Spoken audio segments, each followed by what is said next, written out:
Hi friends, good morning. Welcome to my channel stories by Indra. ಎಲ್ಲರೂ ಹೆಂಗದ್ರಿ? ಆರಾಮದ್ರಿ ಅಂತ ಅನ್ಕೊತೀನಿ. ನಾನು ಸೂಪರ್ ಆಗಿದ್ದೀನಿ.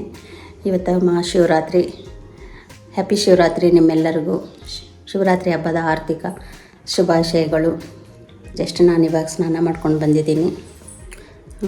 ಶಿವರಾತ್ರಿಗೆ ಏನು ಮಾಡಬೇಕಂತ ಎಲ್ಲ ರೆಡಿ ಮಾಡ್ಕೊಂಡಿದ್ದೀನಿ. ಫಸ್ಟು ಗೆಣಸು ಕುದಿಸ್ಕೊಳ್ಳೋಣ.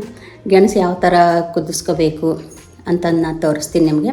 ನೀವು ಯಾವ ಥರ ಕುದಿಸ್ತೀರಿ ಅಂತ ಕಮೆಂಟ್ ಮೂಲಕ ತಿಳಿಸಿ. ಓಕೆ, ನಡೀರಿ ಹೋಗೋಣ, ಮತ್ತೆ ತಡ ಮಾಡೋಣ. ಚಲೋ.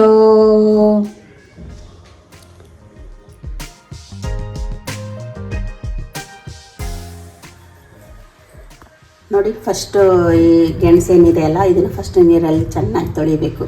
ಮೇಲೆಲ್ಲ ಮಣ್ಣೆಲ್ಲ ಇರುತ್ತಲ್ಲ, ಹಿಂಗಾಗಿ ಎಲ್ಲ ಚೆನ್ನಾಗಿ ಉಜ್ಜಿ ಫಸ್ಟು ನೀರಲ್ಲಿ ನೆನೆ ಇಡಬೇಕು. ಒಂದು ಅರ್ಧ ಗಂಟೆ ನೆನೆದ ಮೇಲೆ ಆಮೇಲೆ ಕೈಯಿಂದ ಚೆನ್ನಾಗಿ ಉಜ್ಜಿ ತೊಳೆದು ಹಿಂದೆ ಮುಂದೆ ಎಲ್ಲ ಕಪ್ಪಗಿರುತ್ತಲ್ಲ ಅದನ್ನು ಕಟ್ ಮಾಡಿ, ದೊಡ್ಡದಿದ್ದರೆ ಈ ಥರ ಪೀಸ್ ಮಾಡಬೇಕು, ಚಿಕ್ಕದಿದ್ದರೆ ಹಾಗೆ ಬೇಯಿಸಬೇಕು. ಇವಾಗ ನಾನು ಇದನ್ನು ತೊಳೆದು ಬೇಯಿಸೋಕೆ ಇಡ್ತೀನಿ. ಈ ಪಾತ್ರೆಯಲ್ಲಿ ಹಾಕ್ತಾಯಿದ್ದೀನಿ, ಯಾಕಂದರೆ ಈ ಪಾತ್ರೆಯಲ್ಲೇ ಬೇಯಿಸ್ಕೋಬೇಕು ನಾನು, ಅದಕ್ಕೆ ಹಿಂಗಾಗಿ ಈ ಪಾತ್ರೆಯಲ್ಲಿ ಹಾಕ್ತಾಯಿದ್ದೀನಿ. ನೋಡಿ, ಈ ಪಾತ್ರೆಯಲ್ಲಿ ಹಾಕ್ಕೊಂಡೆ ನಾನು ಎಲ್ಲ ತೊಳೆದಾದ್ಮೇಲೆ ಇವಾಗ ಸ್ವಲ್ಪ ಎಣ್ಣೆ ಹಾಕ್ಕೊತಾ ಇದ್ದೀನಿ. ಸ್ವಲ್ಪ ಜಾಸ್ತಿ ಏನು ಬೇಡ, ಒಂದು ಟೀ ಸ್ಪೂನಿಂದ 1 ಸ್ಪೂನು ಅದನ್ನು ಹಾಕ್ಕೊಂಡು ಚೆನ್ನಾಗಿ ಈ ಥರ ಎಲ್ಲ ಕಲಿಸ್ಬೇಕು. ಹಾಕ್ಕೊಳ್ಳೋರು ಇದಕ್ಕೆ ಒಂದು ಸ್ವಲ್ಪ ಬೆಲ್ಲನೂ ಹಾಕ್ಕೋಬೋದು. ಬೆಲ್ಲ ಚೆನ್ನಾಗಿ ಜಜ್ಜಿ ಪುಡಿ ಮಾಡಿ ಹಾಕ್ಬೋದು. ಬೆಲ್ಲನೂ ನಮಗೆ ಶುಗರ್ ನಡೆಯೋದಿಲ್ಲಲ್ಲ, ಬೆಲ್ಲ ನಡೆಯೋದಿಲ್ಲ, ಹಾಗಾಗಿ ನಾನು ಸಪ್ಪಂದೆ ಕುದಿಸ್ತಾ ಇದ್ದೀನಿ. ಯಾಕಂದರೆ ಒಂದೊಂದು ಗೆಣಸು ಸ್ವೀಟ್ ಬರುತ್ತೆ, ಒಂದೊಂದು ಗೆಣಸು ಸಪ್ಪೆ ಬರುತ್ತಲ್ಲ, ಹಾಗಾಗಿ ಬೆಲ್ಲ ಹಾಕ್ತಾರೆ. ನಮಗೆ ಸಪ್ಪಗೆ ಇದ್ದರೆ ಇನ್ನೂ ಒಳ್ಳೆಯದಲ್ಲ, ಹಾಗಾಗಿ ನಾನು ಬೆಲ್ಲ ಹಾಕ್ತಾಯಿಲ್ಲ. ನೀವು ಬೇಕಾದರೆ ಬೆಲ್ಲ ಹಾಕ್ಬೋದು. ಇವಾಗ ನಾನು ಸ್ಟವ್ ಮೇಲೆ ಇಡ್ತೀನಿ, ಬನ್ನಿ.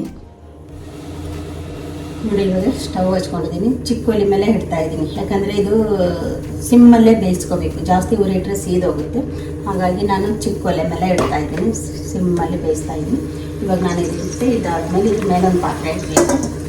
ಇದು ಸ್ಟೀಮಲ್ಲೇ ಬೇಯಿಸ್ಕೋಬೇಕು, ಹಾಗಾಗಿ ಈ ಪಾತ್ರೆ ಇಟ್ಟಿದ್ದೀನಿ. ಪಾತ್ರೆ ಮೇಲೆ ಸ್ವಲ್ಪ ನೀರು ಹಾಕ್ತಾಯಿದ್ದೀನಿ.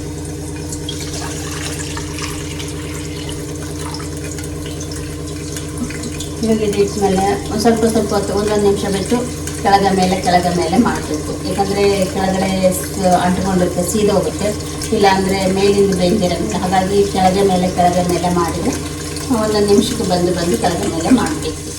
ಇವಾಗ ನೋಡಿ, ಇಟ್ಟು 1 ನಿಮಿಷ ಆಯಿತು, ಹಾಗಾಗಿ ಮತ್ತೆ ನಾನು ಇದನ್ನು ತೆಗೆದು ಸ್ವಲ್ಪ ಕಲಿಸ್ಬೇಕು.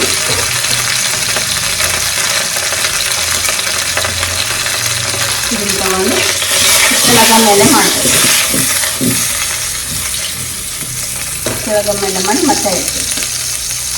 ಮತ್ತೆ ಇದನ್ನು ಇಡ್ತೀವಿ.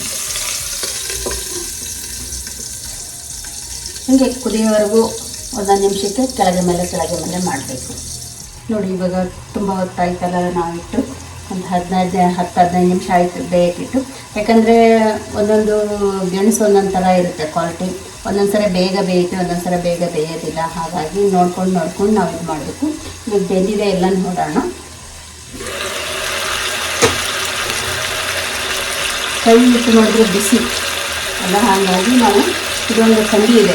ನಾವು ಪಡ್ಡು ಮಾಡ್ತೀವಲ್ಲ, ಪಡ್ಡು ತೆಗೆದು ಹಾಕೋಕ್ಕೆ ಕಂಡಿ ಮಾಡಬೇಕು. ಈ ಕಂಡಿಯಿಂದ ಕುಚ್ಚಿ ಮಾಡೋಣ. ಸೂಪರ್ ಬೆಂದಿದೆ ನೋಡಿ. ಬೇರೆ ದಪ್ಪ ಇತ್ತಲ್ಲ, ಬೇಗ ಬೇಯುತ್ತಾ ಇಲ್ಲ ಅಂದ್ಕೊಂಡಿದ್ದೆ, ಚೆನ್ನಾಗಿ ಬೆಂದಿದೆ ಇದು. ಇವಾಗ ನಾವು ಸ್ಟವ್ ಆಫ್ ಮಾಡೋಣ. ಆಫ್ ಮಾಡಿ ಇನ್ನೂ ಬಿಸಿ ಇರುತ್ತಲ್ಲ ಇದು ನೀರಲ್ಲೇನು, ಹಾಗಾಗಿ ಮತ್ತೆ ಇಡೋಣ. ಇದನ್ನು ಇಟ್ಟು ಒಂದು 2 ನಿಮಿಷ ಆದಮೇಲೆ ಬೇರೆ ಬೌಲಲ್ಲಿ ತೆಗೆದುಬಿಡೋಣ. ಓಕೆ, ಇವಾಗ ನೋಡಿ ಆಯ್ತಲ್ಲ. ಇವಾಗ ಒಂದು ಈ ಬೌಲಲ್ಲಿ ತೆಗೋಣ. ಬಿಸಿ ಇದ್ದರೆ ನೀವು ಸ್ಪೂನಲ್ಲೆಲ್ಲ ತೆಗಿಬೋದು. ಬಿಸಿ ಏನು ಅಷ್ಟೇನು ಅನ್ನಿಸ್ತಾ ಇಲ್ಲ ನನಗೆ, ಹಾಗಾಗಿ ನಾನು ಒಂದು ಕೈಲೇನೆ ತೆಗಿತಾ ಇದ್ದೀನಿ. ನೋಡಿ, ಇವಾಗ ಗೆಣಸು ನಿಮಗೆ ಜೂಮ್ ಮಾಡಿ ತೋರಿಸ್ತಾ ಇದ್ದೀನಿ ಯಾವ ಥರ ಬೆಂದಿದೆ. ಸೂಪರ್ ಕಾಣ್ತಾ ಇದೆಲ್ಲ, ಒಟ್ಟು ಸೀದೋಗಿಲ್ಲ. ಯಾಕಂದರೆ ಅವಾಗವಾಗ ನೋಡ್ತಾ ಇರ್ತೀವಲ್ಲ ನಾವು, ಹೀಗಾಗಿ ಸೀದೋಗಲ್ಲ. ಮರೆತು ತುಂಬ ಹೊತ್ತು ಬಿಟ್ಟರೆ ಅದು ಸೀದೋಗುತ್ತೆ. ಅವಾಗವಾಗ ನಾವು ಕುಲ್ಕಿಸ್ತಾ ಇರಬೇಕು. ಸೂಪರಾಗಿದೆಯಲ್ಲ ನೋಡಿ. ನೀವು ನಿಮ್ಮ ಮನೇಲಿ ಯಾವ ಥರ ಗೆಣಸು ಬೇಯಿಸ್ತೀರಾ ಅಂತಂದು ಕಮೆಂಟ್ ಮೂಲಕ ತಿಳಿಸಿ. ಓಕೆ, ಮತ್ತು ನೋಡಿದ್ರೆಲ್ಲ ಗೆಣಸು ನಾನು ಯಾವ ಥರ ಬೇಯಿಸಿದ್ದೀನಿ ವಾಫೆಲ್ಲೇ ಅಂತಂದು.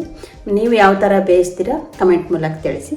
ನನ್ನ ಚಾನಲಿನ ಯಾರು ಹೊಸಬರು ನೋಡ್ತಾ ಇದ್ದರೆ ಬೇಗ ಬೇಗ ಸಬ್ಸ್ಕ್ರೈಬ್ ಆಗಿ ಹಾಗೆ ಸಪೋರ್ಟ್ ಮಾಡಿ. Okay, thank you.